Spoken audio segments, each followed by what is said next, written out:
I'm gonna have to improvise on this. I have my phone sitting in the CB slot, propped up with a D ring, and yeah. Anyway, so I'm in.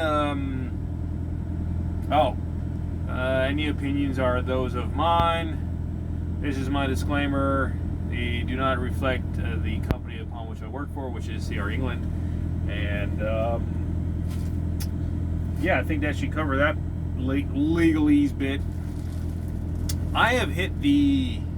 I had it figured out earlier. Anyways, I am in Squirrel, just north of Salt Lake City. I am in.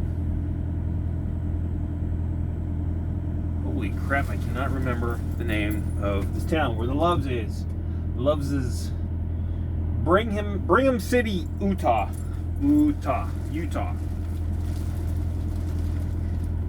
It is, what is today, the 10th? Wednesday? Or the 11th? I don't know, it's October or something. I'm preparing to eat my supper. I just drove in from Pasco. I think that's the way, if I remember incorrectly, Pasco, Oregon? No, Pasco, Washington, excuse me.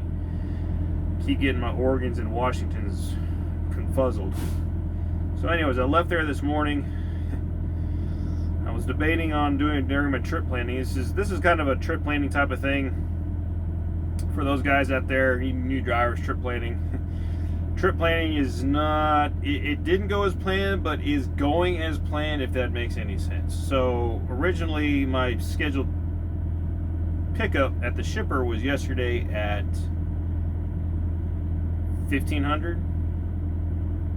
And I made a video while I was sitting there. 3 other trucks had come in, and actually I think another 1 or 2 after I did that video came in, unloaded or loaded, and left. So I think what happened was the reason why I was still sitting there was because the truck that was supposed to be bringing the food or the stuffs that I was going to get loaded onto my truck hadn't arrived yet. So I forgot what time it was, around 6, 7, 17, 8. No, it was after. It was almost 1900 because I left there. Ooh, what time did I leave there? 19. No, I left there almost at 20:30. So much for wanting to get out of there at 1900. And I threw everything off, which, I mean, I was expecting it anyway. So the truck that was bringing in whatever I was going to get was late, causing me to be late. I wasn't a jerk or anything to the people. I just said, hey, there's 3 other trucks that came and gone.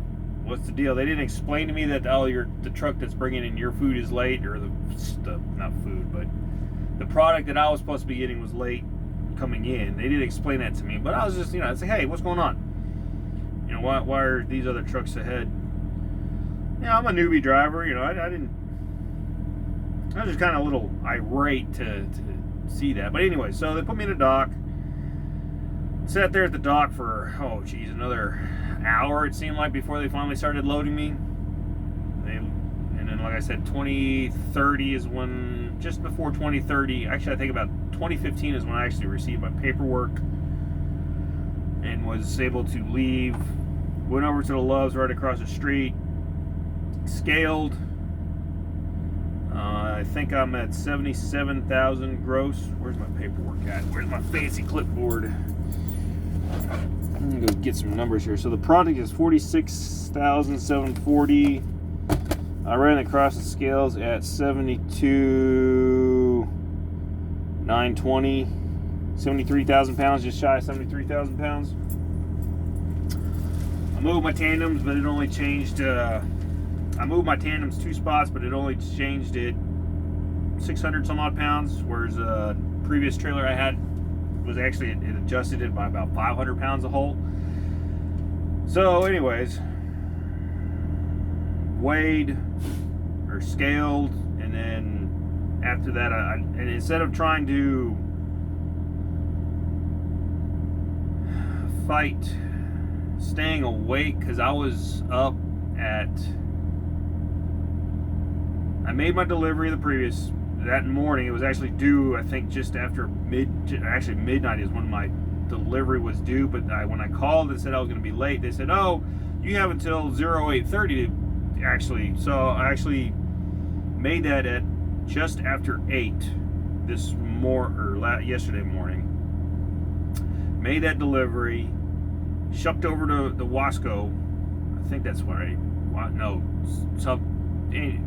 Pasco. Squirrel. Made it to Pasco, sat there. I knew it was going to be until 1500, so I did my break. So I had on my 14-hour clock until, I think, 21, because I started my day right at 07:11, I believe. So that put me until 21:11. So I left there at 20:30, so I had about 45 minutes. I could have done, since I did take an extended break. I did, I think it was like 3 or 4 hour break waiting for my load time. I could have done a split sleeper berth, and I could have driven through another 4 or 5 hours into the night, and I could have gone to, what's the name of the town? Right on the state line of Idaho and Washington. There's a Love's there. I could have driven to that point, but I was like, you know what? Screw it. I'm not gonna force myself. My load's due in Denver, Colorado, Friday morning at 02. So last night I decided not to drive. Parked at that Love's, did my 10-hour rest. Woke up this morning and basically I did my pre-trip, and then I was on the road. I don't even remember what time I left this morning. Holy crap.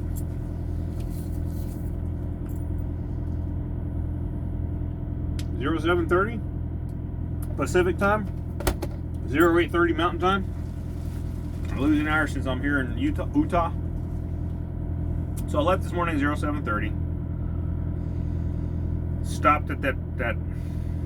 Actually, let me look at my paperwork. I have written down on my pre-plan here. Trip planning, not pre-plan. Ontario, Oregon. Pasco, Washington, Ontario, Oregon. I did my 30-minute lunch break there, and then on to my fuel stop here in Brigham City, Utah.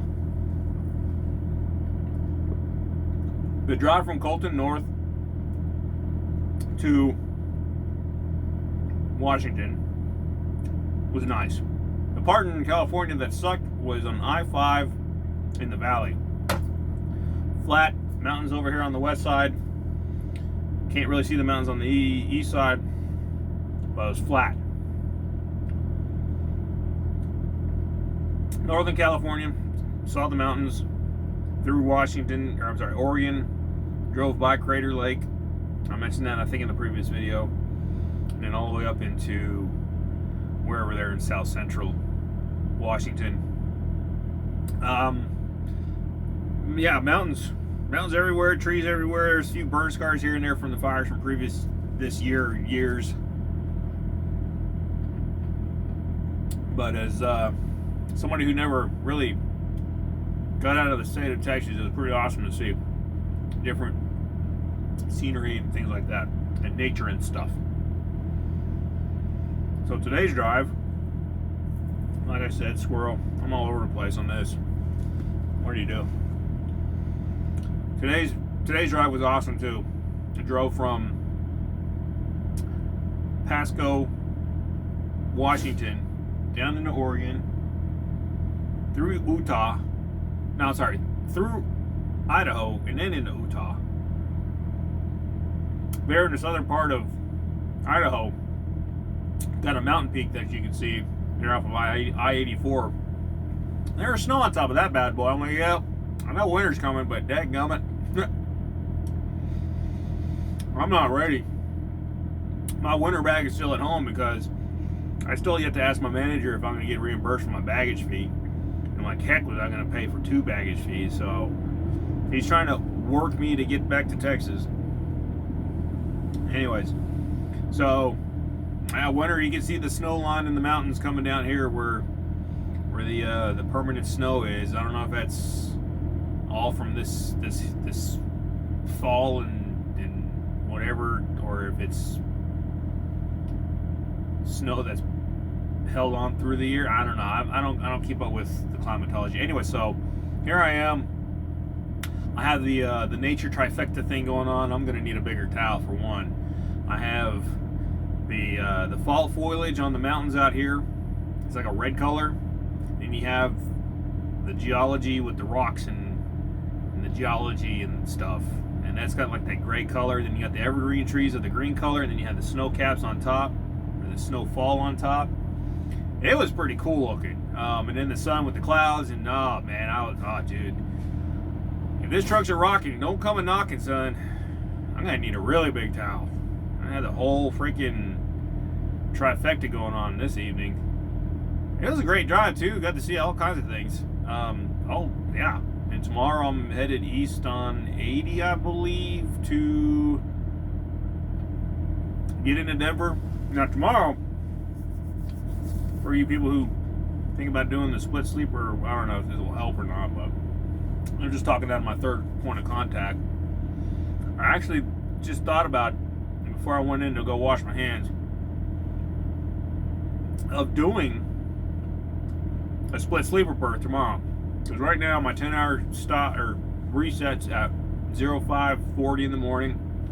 I can get on the road by 6, drive about 4.5 hours to my first break, and I'm thinking about doing an actual 3-hour break there, and then get back on the road. So that's gonna get back on the road for another 4.5 hours. That'll put me into Denver, and of course it's going to really depend on traffic too, but get into Denver, go to the fuel stop there, and do my sleeper berth, 7 hours there. And I think if I did my math incorrectly, I believe I will be able to wake up around 1 or 2, because my load is due, live unload is due at 02 in the morning. And from my fuel stop to my unload is 5 miles. It'll probably take me about 15 minutes to get there because I have this and around here and there. So I think that might actually be beneficial to do the sleeper berth tomorrow instead of me driving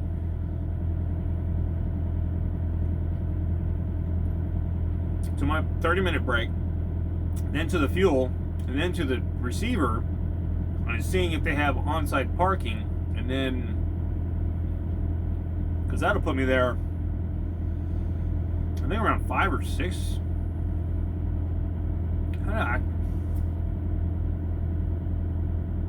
Five?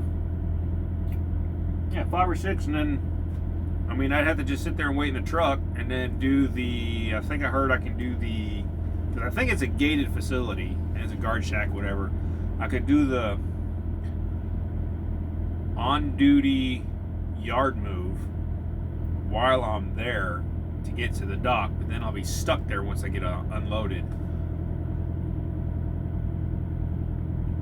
So I think doing a split sleeper berth provision might be beneficial, because then if I get my rest break in there, my actual sleeper berth, before I get there to the receiver, and technically I have whatever the time before my sleeper berth, that subtracted from the 14 and the 11-hour drive time thing, I'll have that amount of time to be there. Hey, Sierra England! Million Miler. Oh, he's dedicated. He's Walmart.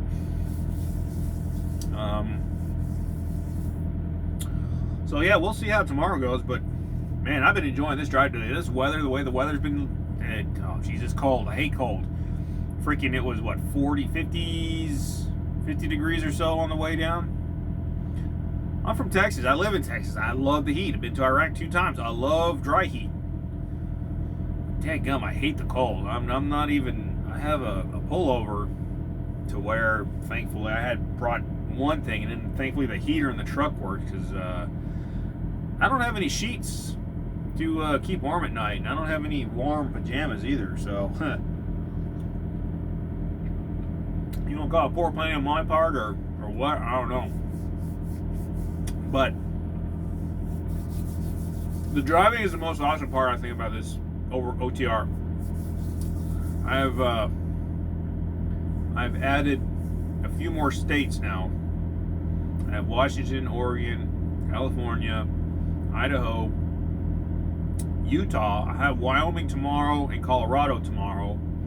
And also Arizona, New Mexico, Texas, of course, and I have Oklahoma, Kansas, I think, Iowa,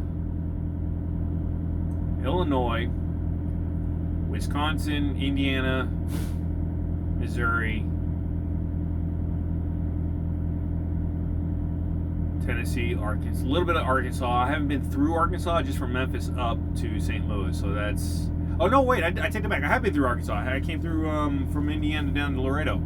So Arkansas, Louisiana, Mississippi are the states that I've been through so far. Now, on my mentorship, I actually been through Pennsylvania and Ohio. But I haven't made that far on my solo OTR. So, every state west of the Mississippi except for the Dakotas, Montana, Michigan. No, I've been through, it was Michigan. Wisconsin, Dakotas, Montana, and Nevada. It's pretty good. Not too bad. Oh, yeah. You gotta eat something healthy, right? Oranges. So anyways, all you new guys out there, you subscribers who are subscribed to me, and those guys who are going to the school or about to go to school or whatever, good luck to you guys. I hope it works out for you, and try to impress your mentor. Oh, I had a overspeed today. This is not the first time I've had an overspeed. I've had 2 in New Mexico on the same day when I was back and forth somewhere, Laredo, El Paso to Phoenix or somewhere in there, I think. And so they had told me, say, hey, when you suspect that your event recorder has gone off, give us a call and let us know. And I called them on my break today. Oh yeah, that Love's in Ontario. Oh, that's got it's got a cannabis shop right next door. I went in there for nostalgia's sake to enjoy the ambiance. Oh man, it smelled great. Very convenient location. If my career didn't hinge on, hell, you know what? I don't know what I'm trying to say, but if I wasn't trying to build a career out of this right now, oh man, I miss it so bad. I tell you one thing, if I retire from this or get enough years or whatever, get to that point of retirement, when I go back to that, oh man, that first high is gonna be awesome. Anyway, that was my first dispensary I went into ever. Pretty cool. Well, being from Texas, they don't like the natural things that you can do that alters the mind. Of course, you build up a tolerance, but anyways, that's getting into semantics and everything. And anyways, so where was I at besides the squirrel?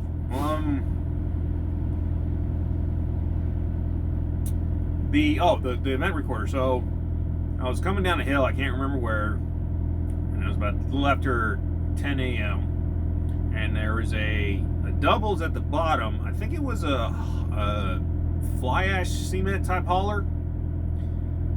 Something happened where it looked like either his trailer locked up and it slid out, but he was off on the shoulder. So I'm coming down this hill and I'm looking way down at the bottom of the hill, and I see him off on the side. He's got his 4-ways on. I'm not paying attention to my speed. I got the cruise set 65, and it's a pretty steep hill. And so I'm checking to make sure, see what's actually going on with him on the shoulder, and I'm looking at my mirror, make sure my lane's clear. So I go ahead and move over. And before I know it, I look down and I'm doing, I think, somewhere between 75 and 80. I'm like, oh, crap. Engine brake's on. I think with the cruise on, it only goes up to level 2 automatically, and I didn't engage the downhill mode, whatever. And so I saw that, and I'm like, ah, crap. I'm about to get a freaking event recorded thing, and here comes some more points on there, whatever. So I called when I got to the brake area, my brake, and I called and said, hey, this is what happened. And I let them know, and they said, yeah, we'll look into it and check, and then we'll call you back. Never called me back, so I guess it didn't record. I think there's a time limit of I can't remember how many seconds it has to be over speed before it records. But you know, I told them myself, I said, hey, I freaking oversped. I'm not gonna lie, I'm not gonna hide it. I was told if it happens, and I know it happens, and call in. So, oh, another thing. For you new drivers, don't expect to get a good truck. Expect to get a crappy truck. You're a new driver. Liability, they don't want to give you a new truck. You're a new driver. I mean, I don't know about some of the experienced people, if you had experience with another company, but I know for new drivers, don't expect to get a nice truck. My loaner has a gremlin. I don't know what it is with the radar system, but every once in a while, the radar system goes into like a reset mode where it deactivates the cruise control and deactivates I think the automatic brake assist, and it just shuts off. And then after a few seconds, it recalibrates, I think it says. And I think the one time I actually scrolled through and saw something about a recalibrate, and then the error messages go away, and then I can set my cruise on again. There's a gremlin in this truck. It seems like it's like an ongoing thing. My freaking International has a gremlin with the transmission issue. There's a couple other things that it has. So, you know, I don't know. But yeah, if you're a new driver, don't expect to get the best of the best. You're definitely going to get something that's used and abused, probably. I think the previous driver in this truck had a competition with himself on seeing how many spilled beverages he or she can get, because there seems to be a lot of places where dried liquid is. Like, what is going on in here? I really don't know. I mean, I like the Actually, the Freightliner, the one thing I do like about this Freightliner is it doesn't shake like that International. This thing is smooth. I like the smoothness of this truck.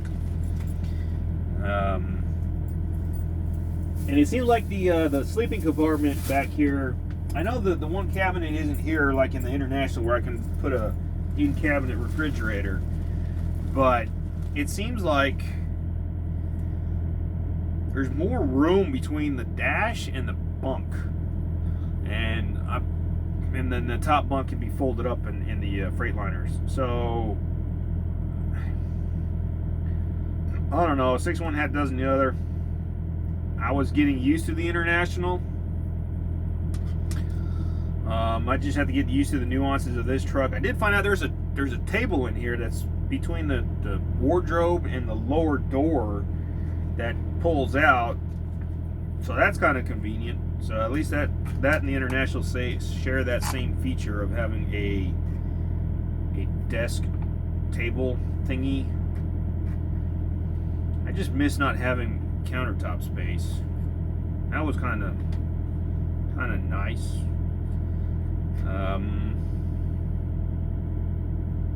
Yeah, I don't know what else is there.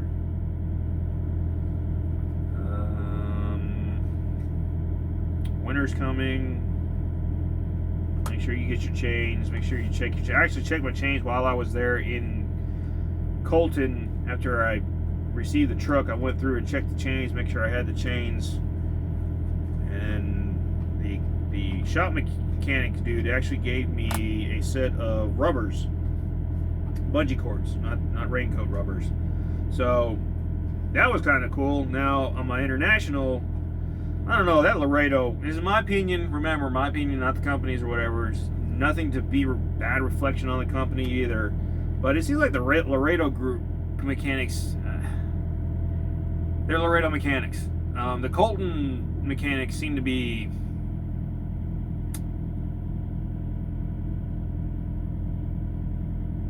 better to deal with. I don't know how to put it. I mean, it's kind of nice because when you drive in there, they make you drive through the bay, and they actually check your truck to see if you need any type of service or anything. So that's kind of nice. Where in Laredo, it's Laredo. If you've been to Laredo, you know what I'm talking about.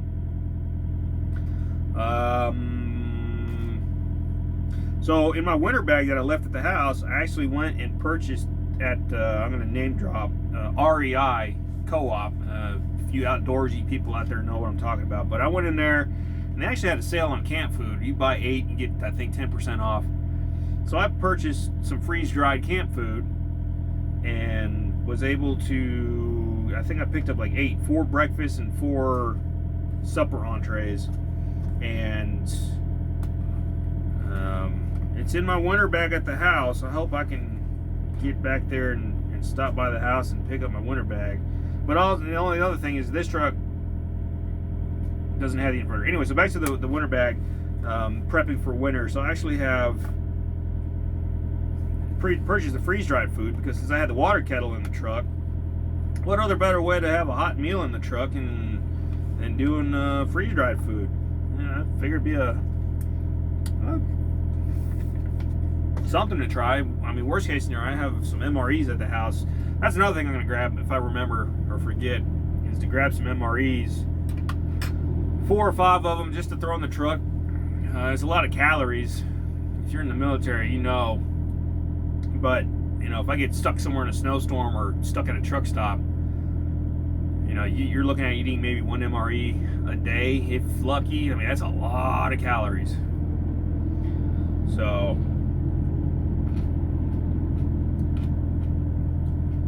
I had some thermals. I actually went and purchased flannel bed sheet set, thermals, some winter gloves, a winter beanie hat type thing, my e-tool. So I had all that, but like I said, I didn't bring it with me to the airport and have to lug around all that extra. You know, I just brought my one backpack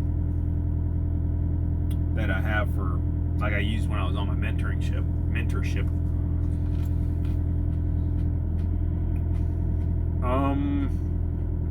Again, you guys in Laredo, or heck, any of the other guys going to CR England, good luck. Yeah, questions or comments, let me know, and I'll try to get to them as best I can. How many minutes am I on this video? I'm at 28 minutes, so this might take a minute to upload if I do it here tonight. And but yeah, I'll try to check my replies and comments and things on a semi irregular basis. Yeah, we'll squirrel. We'll see y'all down the road somewhere. Deuces.